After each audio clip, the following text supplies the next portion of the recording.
It was a build-up for a couple of years now of them just not protecting, the star player of the WNBA. And so at the end of the day, I'm going to protect my teammates. That's what I do, and I'm a team player. Caitlin Clark has finally had enough, and this time she won't remain quiet. Fans were unprepared for Clark's intense outburst and criticism of the WNBA when fellow star Sophie Cunningham was abruptly expelled. There are more problems here besides the lack of one participant. The main problems plaguing women's basketball include favoritism, power battles, and a growing disparity. So what specifically led to Cunningham's sudden removal? And why is Clark taking this significant opportunity to speak up? Put on your seatbelt. The debate surrounding Sophie Cunningham and Caitlin Clark in the WNBA is just getting started. The WNBA's drama reached a whole new level on June 10, 2026, when the Indiana Fever and Phoenix Mercury played a brutal game at Gainbridge Fieldhouse in Indianapolis. This most recent problem revolved around two of the top names in the league, Sophie Cunningham and Caitlin Clark. What started out as a fiercely competitive, high-stakes battle quickly expanded beyond basketball. Caitlin Clark, who is already well known for her record-breaking NCAA run and rapid rise to WNBA superstardom, has been under constant pressure since making her professional debut.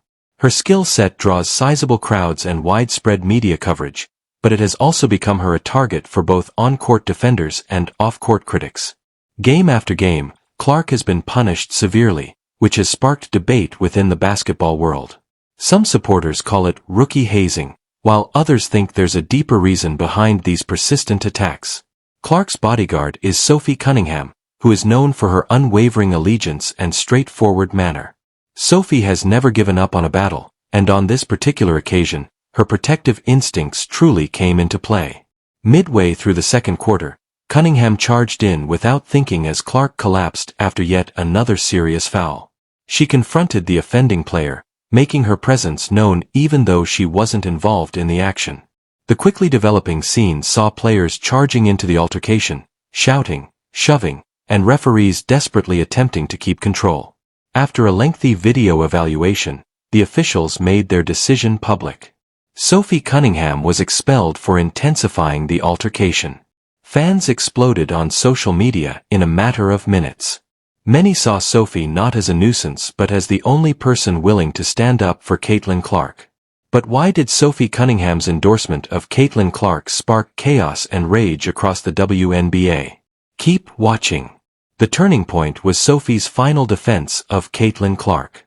The crowd's anger had barely abated after Sophie Cunningham was kicked out when things took an even more disgusting turn. The tension that had risen throughout the season between the Indiana Fever and the rest of the league reached a breaking point in the last 46 seconds of the game in Indianapolis on June 28, 2025. Basketball was no longer the focus of this. It was now unvarnished, heartfelt, and personal. It all started with fans calling the message foul. The Fever was already far behind, thus the result was now certain. But Sophie Cunningham had lost interest in the scoreboard. After seeing Caitlin Clark get punched, shoved, tripped, and even poked in the eye during game after game with little to no reaction from the referees, Sophie had reached her breaking point. As JCS Sheldon went down the floor for a fast break layup, Sophie closed in and committed a hard, obviously intentional foul. Everybody in the arena let out a gasp. The referees didn't need much time. In a couple of seconds, Sophie was taken out, smacked foul, and thrown out. For many onlookers, this was more than just a foul. It was a statement and a warning shot aimed at the league and its officials.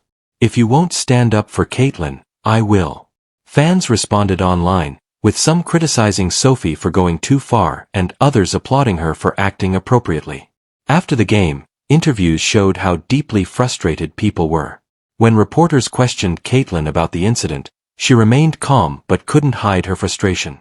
She sidestepped and said, "Let's talk about basketball." But everyone could see the emotion in her remarks. Sophie Cunningham has never been shy. She is renowned for her black belt in Taekwondo and her fearless dedication to the sport, and she has always conducted herself with toughness and determination. But more than ever, this season has tested that fortitude. The irony of it all was that the WNBA's national prominence had been virtually maintained by Caitlin Clark. "I simply couldn't sit there and watch Caitlin take another cheap shot," Cunningham later remarked. "A message had to be sent by someone." Since her arrival, TV viewership has reached all-time highs, attendance has tripled, and jersey sales have skyrocketed. Venues from Indianapolis to Los Angeles were packed a few months ago just by Clark's sheer presence. Millions of new women's basketball fans were drawn to the sport by her social media presence, and local companies thrived on game days. However, when Caitlin missed time earlier this season due to a minor injury, WNBA ratings fell by an incredible 55%. That figure alone stunned the sports media. Nevertheless, Clark received little to no assistance from the authorities as he continued to be hit week after week. Whether it was Marina Mabra's infamous body check or Izzy Magbagor's strong block that caused her to fall or Angel Reese's flagrant to the head, the league's message remained the same: you're on your own. At this point, Caitlin Clark's frustration became intolerable. What did Sophie Cunningham do? Keep an eye out, this narrative is going in a crazy direction, the growing annoyance of Caitlin Clark. On June 10, 2026, a terrifying reality descended upon the arena. Even the protectors of Caitlin Clark were not safe for very long. The WNBA did not simply expel a player. They issued a warning to anyone thinking about defending Clark in court. But if the league thought that this would silence the criticism, they were seriously mistaken. Instead, they set up a spark that has already expanded into a national issue and frenzy of outrage among fans. For Caitlin Clark, this was a much deeper cut than simply losing a teammate. Her anger was fueled by a growing double standard that had followed her from college to the professional ranks. Legends like Michael Jordan and Larry Bird had built their careers on intensity, trash talk, and raw competitive fire. They received praise for it and were described as legendary, harsh, and relentless. But when Clark shows the same vigor, she is labeled as conceited, divisive, or worse. The truth hurts even more since the WNBA has never needed her so badly. Clark's arrival significantly changed the league's visibility. Sell-out arenas, record TV ratings, and merchandise flying off the shelves. Because of her, every Fever game became a national event. But it seemed like the league was either unable or unwilling to give her the basic protections that any professional athlete ought to have. Now the murmurs are becoming more audible. Is Caitlin Clark able to depart? Would she sign with an autonomous league backed by billionaires that would protect her and pay her what she is worth, or would she accept one of the purported multimillion-dollar offers from Europe? Social media users frequently use hashtags like "Let the WNBA collapse" and "Protect Caitlin Clark." Fans are openly pleading with her to go for her own sake. Other players have also expressed their thoughts. Some who once engaged in intense competition with her now admit that they understand her frustration. In post-game interviews, veterans like Diana Taurasi and Brittany Gurrier urged the league to act. During the All-Star break, a Phoenix player even made the joke, "Hey Caitlin, let me know if you want to come to Phoenix." But when the league's culture deteriorated, that light-hearted remark took on new significance. And now the pressure increases with each day that goes by. The WNBA is at a perilous juncture. They run the risk of losing the largest attraction in women's basketball history if they make one mistake.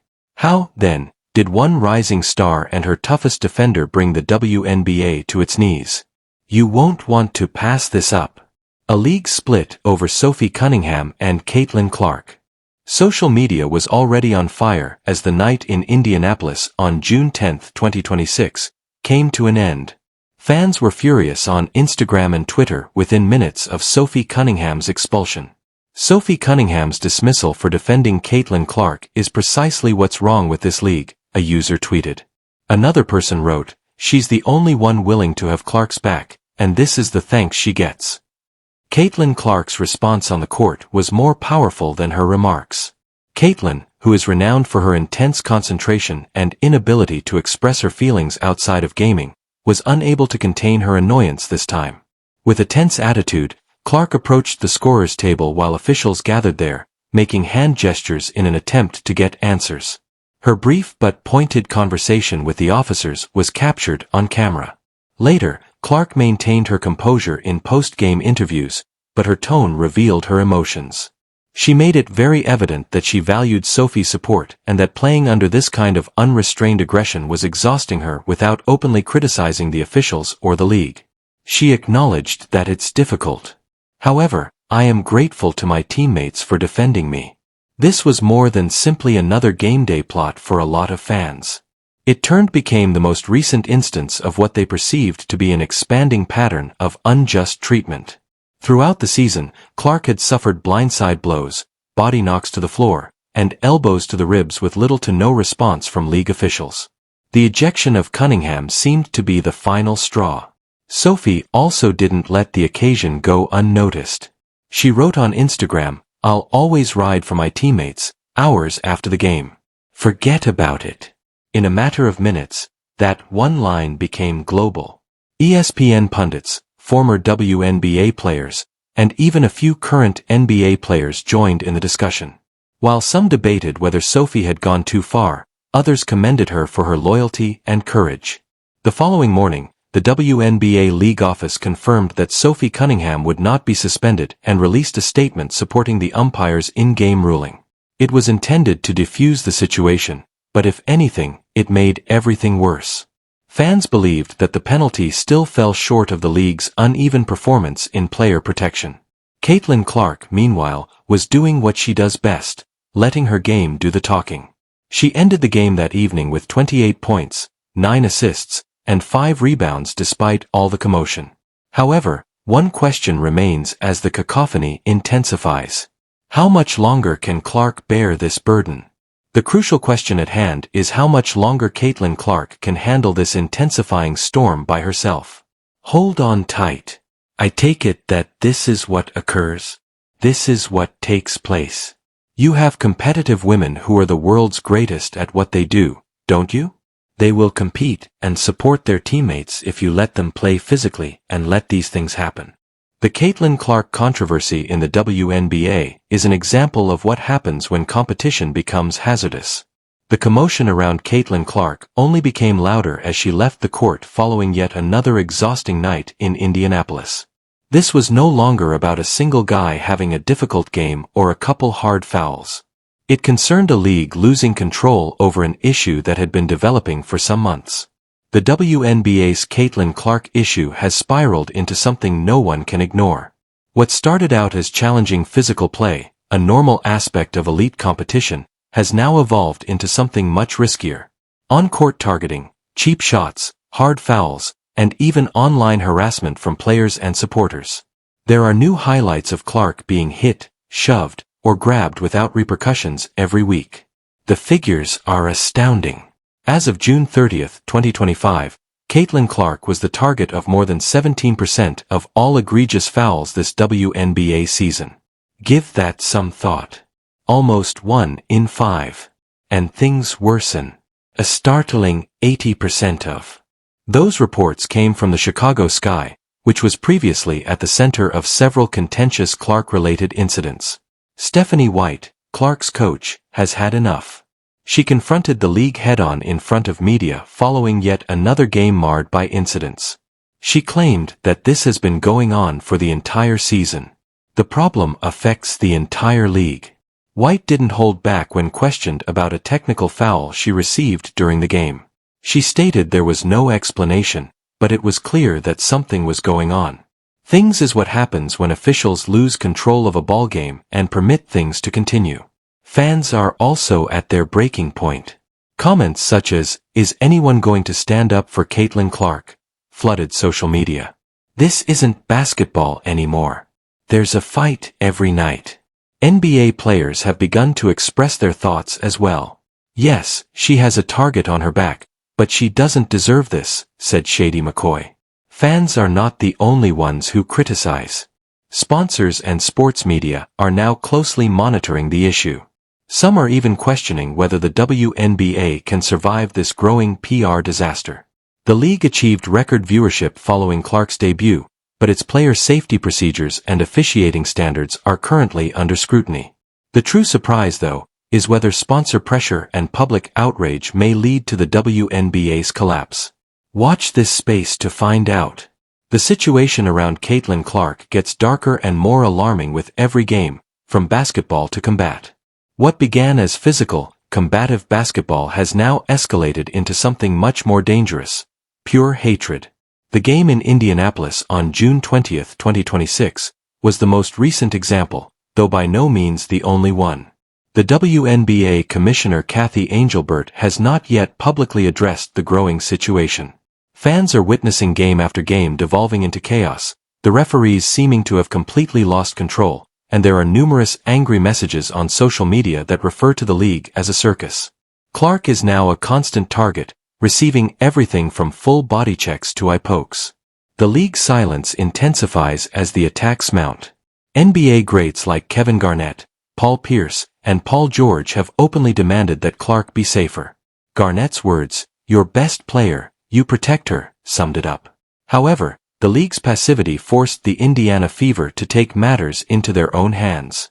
Sophie Cunningham, who is already well known for her perseverance, is Caitlin's bodyguard on the court. Every time Clark commits a harsh foul or a cheap shot, Cunningham is the first to step up and send a strong message to the rest of the league. "Touch Caitlin and deal with me." Sophie's approach has given Clark some breathing room, but it has also fueled the flames. Games that should have been about skill and teamwork are now dominated by headlines about fights, ejections, and heated confrontations. Commentators are saying it out loud. This is no longer basketball. It's a combat zone. In terms of revenue and audience, the league is most negatively impacted by the fallout. After Clark missed 5 games earlier this season, WNBA viewership dropped by more than 50%. Ticket sales plummeted. Sponsors started to feel uneasy. Even team owners voiced concerns. The message from fans is now extremely clear. If Caitlin isn't playing, they won't be observing. In addition, this circumstance is further dividing the basketball community. Fans of Caitlin Clark and WNBA fans now make up the two factions of united supporters that first backed the league's expansion. Indiana Fever supporters are no longer playing rival clubs. The WNBA's reputation is deteriorating with every harsh foul, missed call, and unanswered hit. The league is engaging in risky behavior. If Clark sustains another injury, it could permanently harm not only her but also the WNBA's future as a whole. However, what are your thoughts? Has the WNBA already lost control over the Caitlin Clark situation, endangering its future as a whole? Millions of Clark supporters are venting their frustration against the NBA players that the media and casual sports fans are watching. To ensure you don't miss anything, please leave a comment, subscribe, and turn on all alerts. After you click the video on the screen, I'll see you in the next one.